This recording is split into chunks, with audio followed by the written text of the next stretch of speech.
Hi అండి. బ్లౌజ్కి back part dots కోసం ఎలా మార్కింగ్ చేసుకోవాలని నేను మీకు చూపిస్తున్నాను. చూసారు కదా, 3 వేళ్ళంత గ్యాప్ వదిలేసి నేను మార్కింగ్ చేశాను. ఇలా మార్కింగ్ చేసుకొని కుట్టుకోండి. ఇది ఈజీగా అర్థమవుతుందండి. కొత్తగా నేర్చుకునే వాళ్ళ కోసం కూడా నేను చెప్తున్నాను.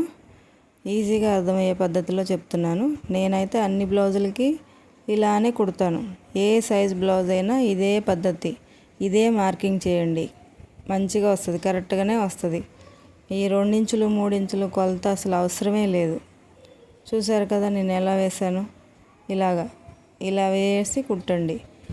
నడుం పట్టి కూడా అంచున్న క్లాత్ తీసుకున్నాను. చూసారా, అంచున్న క్లాత్ కట్ చేసుకుంటే ఏంటంటే మలిచి కుట్టుకోవడం, టైం వేస్ట్ అదంతా ఉండదు. బ్లౌజ్ తొందరగా కుట్టడం అయిపోతుంది, మనకి పని తొందరగా అవుతుంది. 2-3 బ్లౌజులు కూడా కుట్టవచ్చు. ఒక బ్లౌజ్ కుట్టే టైంలో ఫాస్ట్గా తొందరగా అయిపోతాయి. నడుం పట్టి వేసేటప్పుడు డాట్స్ దగ్గర ఫోల్డింగ్స్ పెట్టుకోండి.